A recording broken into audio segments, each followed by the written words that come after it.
Salut les gens, salut Internet. C'est parti pour l'épisode numéro 3 du podcast Le bar est ouvert, le seul podcast vidéo de l'Internet qui vous met dans un seul et même endroit des nouvelles technologies. Il vous met aussi, qu'est-ce qu'il vous met le monsieur? Il vous sert aussi de la musique et il vous sert quoi d'autre? Nouvelles technologies, musique et bien sûr du boire et du manger. Ouais, tout ça en un seul endroit. Ça s'appelle Le bar est ouvert. Moi c'est KDFA et c'est parti pour l'épisode numéro 3.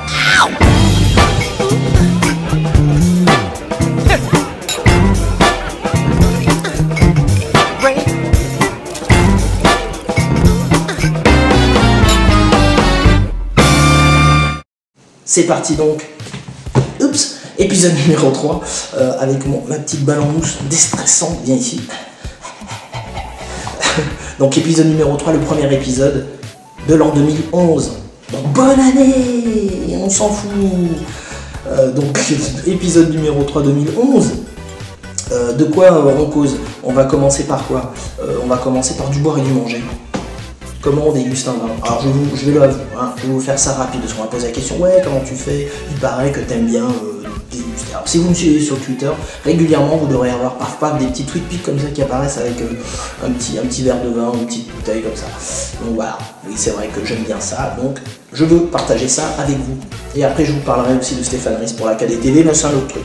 Comment je fais pour déguster un vin? Comment fait-on? Enfin comment moi je fais, après vous faites comme vous voulez, d'ailleurs n'hésitez pas à commenter sur Facebook, Twitter, YouTube, etc. pour me dire comment vous faites, si vous faites différemment, si moi c'est de la daube ou pas. Enfin moi personnellement, voilà comment je fais. D'abord, je me sers. Oui, il y en avait déjà un peu, mais bon, je me sers, ça m'en fait un peu plus. Je me sers, mais ensuite, comment je fais? J'utilise, moi j'ai un truc mémotechnique, mémosensoriel et mémotemporel. Les yeux, oui, je sais les vannes pourries, ok, je fais de mon mieux. Les yeux, le nez, la bouche, voilà, comme ça. Et ensuite, le ventre, ouh, punaise. Donc, les yeux, on regarde, d'abord on se sert et on regarde ce qu'il y a sur la bouteille. Oh, c'est quoi? C'est un Bordelais, c'est un Bourgogne, etc. Bon. C'est déjà bon de le savoir. Une fois que ça c'est fait, une fois que vous êtes servi, vous regardez la couleur du vin. À quoi ça rase? Si c'est fluide ou si c'est pas fluide. Qu'est-ce que je veux dire par là? Si c'est quand tu tournes ton vin comme ça, quand tu le bouges, est-ce que c'est quelque chose de super liquide? Je fais très bien le liquide. Ou plutôt genre huileux. Huileux? Vous avez vu, je fais bien huileux aussi. Donc voilà. Quoi d'autre encore? La couleur du vin, si c'est une couleur un rouge foncé, vraiment genre le Bordeaux, les vins de Bordeaux, on dirait c'est quand même très noir, on voit vraiment pas à travers, alors que là on est sur un Beaujolais village, c'est quand même un petit peu plus clair, on se rend pas bien compte de la couleur. D'ailleurs le mieux pour se rendre compte de la couleur, c'est par exemple vous prenez une feuille blanche et vous mettez la feuille blanche derrière, un petit truc entre amis. Ça nous permet de voir comme ça et de ne pas être dérangé par les couleurs extérieures. Donc oui, je vous parlais de la couleur. Ensuite, c'est le nez. Alors ce qui est bien, c'est d'avoir des verres. Bon, là j'ai plusieurs types de verres et là j'ai pris j'appelle ça le verre gros cul. Mais ça permet de mettre mon gros nez dans le gros cul. Donc voilà. Oui, je sais, je suis un peu vulgaire. Bon. On est à la maison, hein. On n'est pas chez TF1 ici. Donc tu sens si c'est quelque chose qui sent les fruits rouges, si c'est quelque chose qui sent des bonbons, si c'est quelque chose qui sent du plastique. Non. Si c'est quelque chose qui sent de l'herbe verte, hein. Ok, s'il vous plaît. On est dans un lieu respectable ici, c'est un établissement de grande facture. Ensuite, la bouche. On descend, on arrive à la bouche.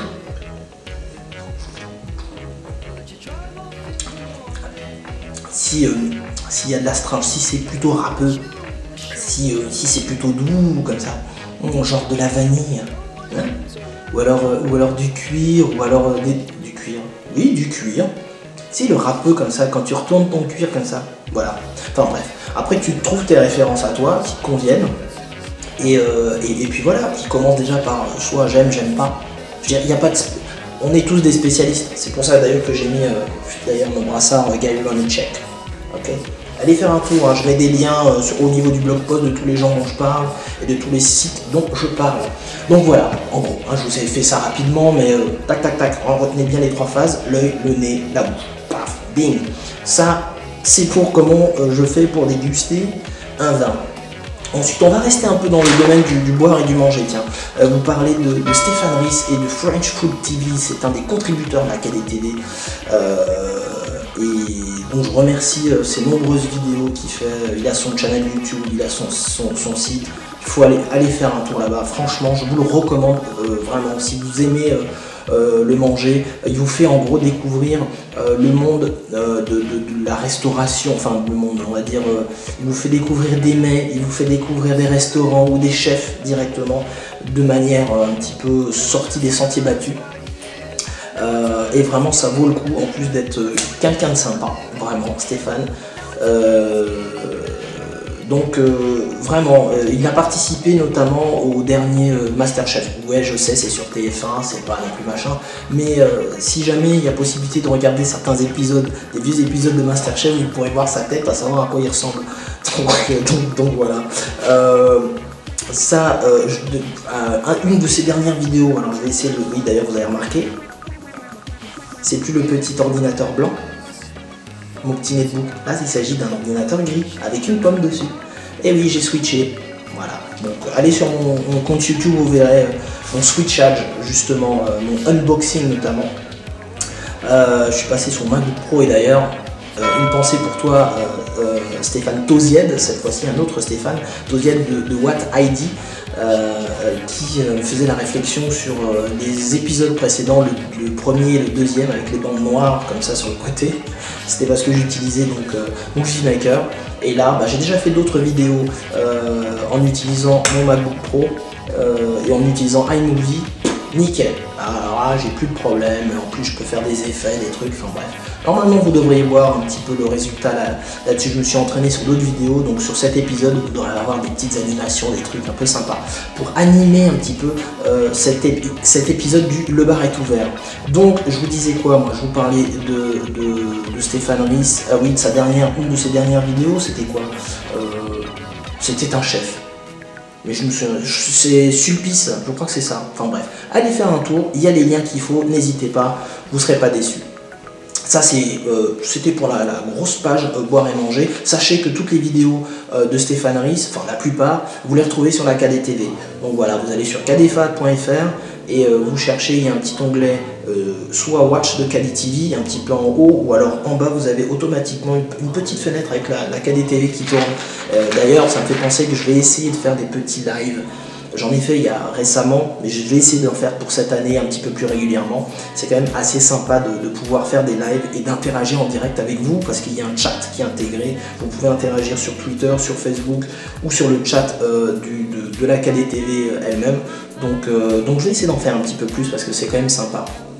Donc ça c'est bon, ça c'est dit. Maintenant on va parler quoi? De la question du jour. La question du jour, oui, à chaque épisode, pour ceux qui ne savent pas, à chaque épisode vous avez une question du jour. La question du jour est proposée par une personne qui regarde le podcast Le bar est ouvert.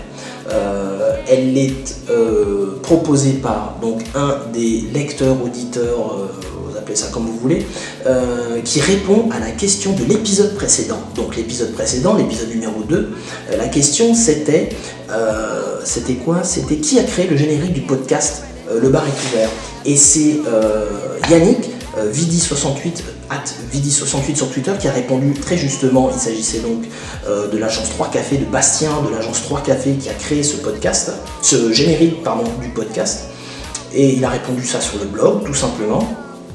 Et comme il a gagné, qu'est-ce qu'il gagne? Il gagne le droit de poser la question de cet épisode du numéro 3. Et la question qu'il propose à vous, mes très chers amis, c'est quoi? C'est quel jour, attention, soyez attentifs, quel jour est né Philippe Jeudi? Quel jour est né Philippe Jeudi? Alors, pour ceux qui ne savent pas, Philippe Jeudi, c'est le cofondateur d'Altaïd, dénicheur de start-up. Il est basé à San Francisco, mais il est français. J'ai eu la chance de le rencontrer à plusieurs reprises. C'est quelqu'un de vraiment très très bien. dénicheur donc de start-up, il aide des start-up françaises à s'installer aux États-Unis, rien que ça. Enfin bref, c'est un personnage en plus qui a des goûts musicaux, je ne vous dis que ça. En plus d'être un danseur émérite, un danseur de la night.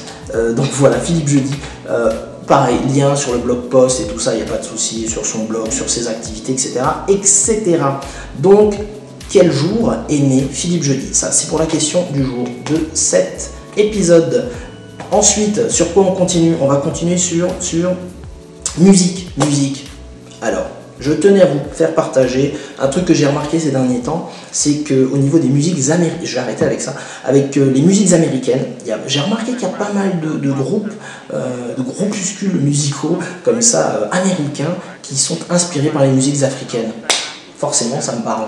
Ah ouais, forcément.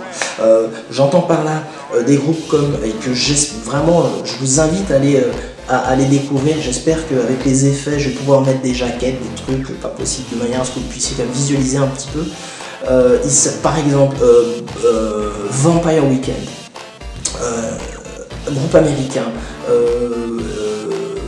Antibalas, pardon, groupe américain pareil, Tuba Quere, groupe américain.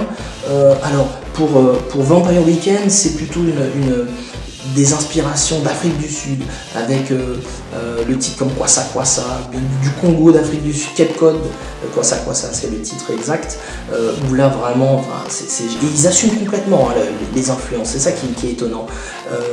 Antibalas, qu'il a fait carrément de l'afrobeat, Afrobeat, c'est le style un style musical qui a été créé par Fela Kuti, rien que ça, donc là c'est une influence du Nigeria.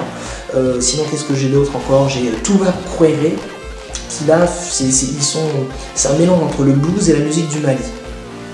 Ouais.